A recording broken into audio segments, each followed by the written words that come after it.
Hello guys, welcome to your YouTube channel pupil teacher. आज की video में हम डिस्कस करने वाले जेपीटी टेट का क्वेश्चन पेपर जो कि हमारा 2023 का होने वाला है और मैथमेटिक्स सेक्शन का है। और ये हमारा पार्ट 4 होने वाला है। अगर आपने इससे पहले कोई भी पार्ट नहीं देखे मैथमेटिक्स के तो आप जाके देख सकते हो प्लेलिस्ट में। वहाँ पे आपको मैथमेटिक्स की वीडियोस भी मिल जाएंगे और साथ ही साथ क्वेश्चन पेपर जो सॉल्व किए गए वो भी मिल जाएंगे। तो क्वेश्चन 107 हमारे पास, the required triplet of a Pythagorean triplet whose one member is 6। यानी कि यहाँ पे आपको जो पाइथागोरस ट्रिपलेट है उसका फॉर्मूला लगा के यहाँ पे क्वेश्चन को सॉल्व करना है। और जिसका एक मेंबर तो आपके पास 6 है, बाकी के जो दो मेंबर्स है वो आपको फाइंड आउट करने हैं। नंबर 107 हमने पढ़ा कि यहाँ पे आपके पास एक पाइथागोरस ट्रिपलेट के बारे में बताना है और इसका जो फॉर्मूला रहता है वो रहता है हाइपोटेन्यूज का square is equals to perpendicular का स्क्वायर प्लस बेस का स्क्वायर।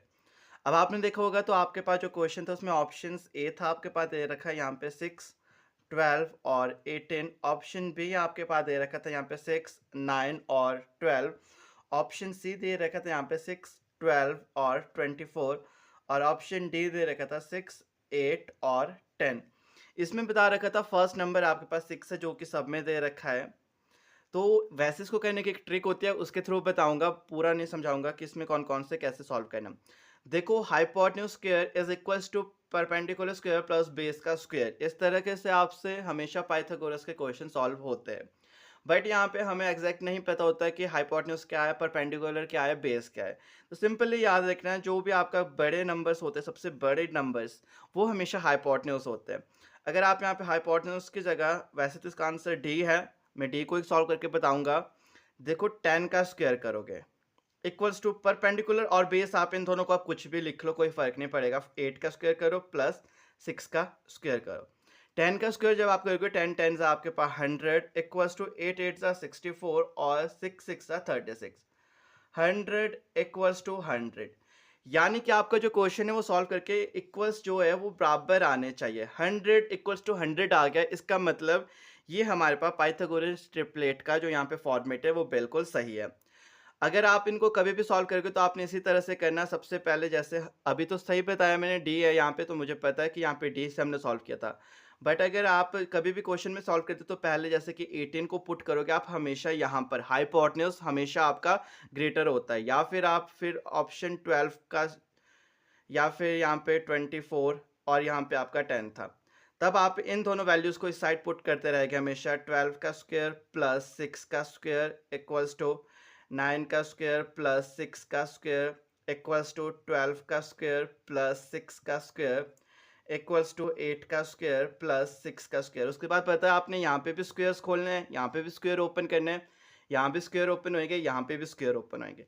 जिसका स्क्वायर ओपन करके दोनों साइड, लेफ्ट हैंड साइड और राइट हैंड साइड इक्वल आ जाएगा, इसका मतलब वो आपका सही ऑप्शन होगा अगर कभी भी पाइथागोरस ट्रिपलेट पूछे जाते हैं आपसे। नेक्स्ट क्वेश्चन 108 था आपका है। बहुत इंपॉर्टेंट क्वेश्चन है, बहुत बार रिपीटेड है, बहुत बेस्ट वे में बताऊंगा। इस तरह के क्वेश्चंस कभी भी पूछे जाएंगे, आपने बस इसी ट्रिक के थ्रू इसको सॉल्व करना है। क्वेश्चन है आपके पास, 72% of 25 students are good in science, how many are not good in science. यानी कि आपके पास 25 विद्यार्थियों में से 72% विद्यार्थी विज्ञान में अच्छे हैं, तो कितने विद्यार्थी विज्ञान में अच्छे नहीं हैं, ये चीज़ आपको यहाँ पे फाइंड करनी है। और इसकी बेस्ट ट्रिक के थ्रू बताऊंगा, हर तरह के क्वेश्चन आप ऐसे ही सॉल्व करोगे। क्वेश्चन 108 में हमने बात की कि एक विद्यालय जहाँ पे 25 स्टूडेंट्स आपके पास, जिसमें कि 72% जो स्टूडेंट्स है वो गुड है आपके पास साइंस में। तो सबसे पहले इसको सॉल्व करेंगे। 72% ऑफ स्टूडेंट्स, यानी कि 72% को जब आप ओपन करोगे ये आपका ओपन होगा इस तरह से। और स्टूडेंट्स टोटल कितने आपके पास 25 है। 25 वन जा 25, 25 फोर जा और 4 वन जा 4, 18 जा 18 वन जा 18, यानी कि 18 जो विद्यार्थी है वो साइंस में अच्छे हैं। आपसे पूछा गया है नॉट गुड। अब नॉट गुड जब भी निकालते हो आप हमेशा नॉट गुड वो निकलेगा टोटल माइनस गुड। टोटल आपके पास 25 है और अच्छे जो विद्यार्थी है साइंस में वो हमने निकाला था अभी 18। आंसर आपके पास यहाँ पे 7। 25 माइनस 18 आपके पास आंसर आ गया 7, यानी कि 7 ऐसे विद्यार्थी है जो कि आपके पास साइंस में गुड नहीं है। ये आपके पास क्वेश्चन में पूछा गया था। नेक्स्ट क्वेश्चन 109 हमारे पास, factorise 12x² minus 7x plus 1। आपके जो फैक्टराइज के क्वेश्चन हैं, गुणनखंड के क्वेश्चन हैं, यहाँ से क्वेश्चन अक्सर पूछे जाते हैं आपके पास। तो इसको किस फॉर्मेट में करना है वो मैं आपको अभी अच्छे से बता लूँगा। अब कभी भी क्वेश्चन गुणनखंड के आते हैं तो आपको उसी फॉर्मेट से सॉल्व करना है, क्योंकि हर एक क्वेश्चन को सॉल्व करने का फॉर्मेट सेम रहता है आपका फैक्टराइजेशन का। क्वेश्चन 109 हमारे पास, factorise 12x² minus 7x plus 1। इस तरह के क्वेश्चंस बहुत बार आते हैं। इसको करने की ट्रिक होती है, सबसे पहले फर्स्ट और जो लास्ट वाले इसको गुणा कर लो, 1 मल्टीप्लाई बाय 12 कर लो, तो 12 वंस आपके पास 12। अब देखो इन दोनों का या तो सम या तो माइनस करके 7 के बराबर आना चाहिए, बट अगर 12 प्लस 1 करेंगे तब आपका 7 नहीं बनेगा, 12 माइनस 1 करेंगे तब भी 7 नहीं बनेगा। Next 4 multiply by 3, 4 3 is 12। 4 और 3 को जब आप प्लस करते हो तो यहाँ पे आप 7 के बराबर बनाओगे। इसका मतलब आपके पास जो वैल्यूज आएगी वो 12 एक्स का स्क्वायर माइनस के, इसलिए हम 4 और 3 दोनों माइनस के लेके माइनस का 4x माइनस का 3x प्लस 1। नेक्स्ट काम है, ये चीज़ हमारी एक साथ कॉमन हो गई है, ये चीज़ एक साथ कॉमन हो गई है। यहाँ पे और यहाँ पे जो कॉमन चीज़ है उसको हम अब बाहर लिखेंगे। दोनों आपके पास देखो 4 के टेबल से जा रहे हैं, 4 के टेबल में, और दोनों जगह x है तो x भी आपका कॉमन निकलेगा। 4 की टेबल में 12 आपका आता है, 3 ज़ा साथ में x माइनस, और यहाँ पे आपका 1 माइनस 3x प्लस 1। यहाँ पे जो कॉमन निकलेगा वो केवल और केवल 1 निकलेगा, और जब आप माइनस अंदर मल्टीप्लाई करोगे तो ये सारी चीज़ आपके पास अंदर माइनस का 1 बन जाएगी। ये चीज़ और ये चीज़ अगर कॉमन आ गई है, इसका मतलब हम अपने क्वेश्चंस को सही कर रहे हैं। उसके बाद 3x माइनस 1 और 3x माइनस 1 को एक बार ही लिखेंगे हम 3x माइनस 1, और बाहर वाली चीज़ों को भी एक बार एक साथ इकट्ठा लिख लेंगे 4x माइनस 1। ये हमारे पास यहाँ पे आंसर बन जाएगा, और इस तरह के क्वेश्चन अक्सर आपके पास पूछे जाते हैं। देखो आप 3x माइनस 1 4x माइनस 1 को आगे पीछे भी। नेक्स्ट क्वेश्चन 110 हमारे पास है, in a cricket match a batswoman hit a boundary 6 times out of 30 balls she plays, find the probability that she did not hit a boundary. यानी कि एक आपके पास बैट्स वोमैन है जिसने कि 6 टाइम हिट्स किया है बाउंड्री को, ठीक है, आउट ऑफ 30 टाइम्स। तो हमने प्रोबेबिलिटी करनी है कि कितनी टाइम उसने हिट नहीं किया होगा, ये चीज़ हमारे को क्वेश्चन में फाइंड करनी है। क्वेश्चन 110 में हमने बात की थी कि जो आपकी बैट्स वोमैन है उसने हिट किए थे 6 टाइम्स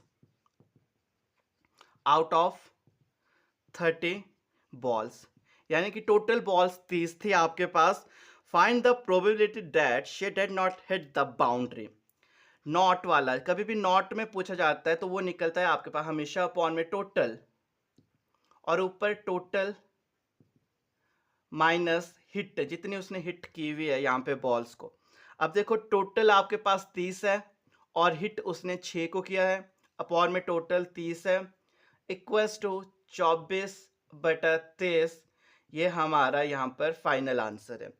कभी भी इस तरह के क्वेश्चंस आते हैं तो ध्यान देना, हमेशा अपॉन में टोटल होता है, और ऊपर जो भी टोटल चीज़ होती है उससे माइनस करेंगे जो भी चीज़ के बारे में बात की रखी होगी। और नेक्स्ट क्वेश्चन को स्टार्ट करने से पहले एक इंपॉर्टेंट इन्फॉर्मेशन आपको देनी थी। अगर आप में से कोई भी स्टूडेंट जेपीटी टेट के बैच को ज्वाइन करना चाहता है, हर एक टॉपिक्स को डिटेल में स्टडी करना चाहता है, तो हमने बैच को ओपन किया है, जिसकी टोटल फीस आपके पास यहाँ पे 599 है, और आपकी बैच की जो एडमिशन्स है वो स्टार्ट हो गई है। इवन कि आपकी क्लासेस भी अब स्टार्ट हो चुकी है। अगर आप में से कोई भी बैच को ज्वाइन करना चाहता है, 2 सितंबर से आपकी क्लासेस स्टार्ट हो गई है, और टाइम टेबल आपको पता है, यहाँ पे देख लोगे आप, जो आपकी क्लासेस होगी मंडे से लेकर सैटरडे तक। मॉर्निंग सेक्शन 10 AM आपके पास मैथ्स की क्लास होगी, इवनिंग 5 PM आपके पास यहाँ पे जीके की क्लास होगी, और इवनिंग में 7 PM आपके पास इंग्लिश सेक्शन और साइकोलॉजी सेक्शन। यानी कि जैसे इंग्लिश सेक्शन कंप्लीट हो जाएगा उसके बाद साइकोलॉजी सेक्शन आपकी स्टार्ट हो जाएगी, और हर संडे को आपके पास यहाँ पे हिंदी की क्लास हुआ करेगी। बाकी नेक्स्ट क्वेश्चन हमारे पास क्वेश्चन नंबर 111 है, curved surface area of right circular cone whose length height is 10 centimetre and radius is 7 centimetre. आपके पास जो एक कर्व सरफेस एरिया है निकालना है आपने किसका, एक कोन का, जिसमें कि आपके पास लेंथ हाइट यहाँ पे 10 सेंटीमीटर बता रखी है और रेडियस 7 सेंटीमीटर बता रखा है। तो इस क्वेश्चन को जब हम सॉल्व करेंगे तो यहाँ पे आपको एक फॉर्मेट और फॉर्मूले के थ्रू ये सॉल्व होएगा। नंबर 111 में हमने बात की है कि आपको एक कर्व सरफेस एरिया निकालना है किसका, कोन का। और दूसरी क्या बात कर रखी है यहाँ पे, जहाँ की आपकी स्लैंट जो हाइट है वो आपके पास 10 सेंटीमीटर है और जो रेडियस है वो 7 सेंटीमीटर है। अब जो आपका कर्व्ड सरफेस एरिया निकलता है वो निकलता है आपके पास पाई आर एल करके। अब देखो पाई की वैल्यू तो आप सभी को पता है 22/7 इंटू, अब रेडियस देखो क्वेश्चन में ऑलरेडी दे रखा है 7 सेंटीमीटर यानी कि 7 इंटू एल का मतलब होता है यहाँ पे स्लैंट हाइट, और जो स्लैंट हाइट है वो आपके पास 10 सेंटीमीटर है।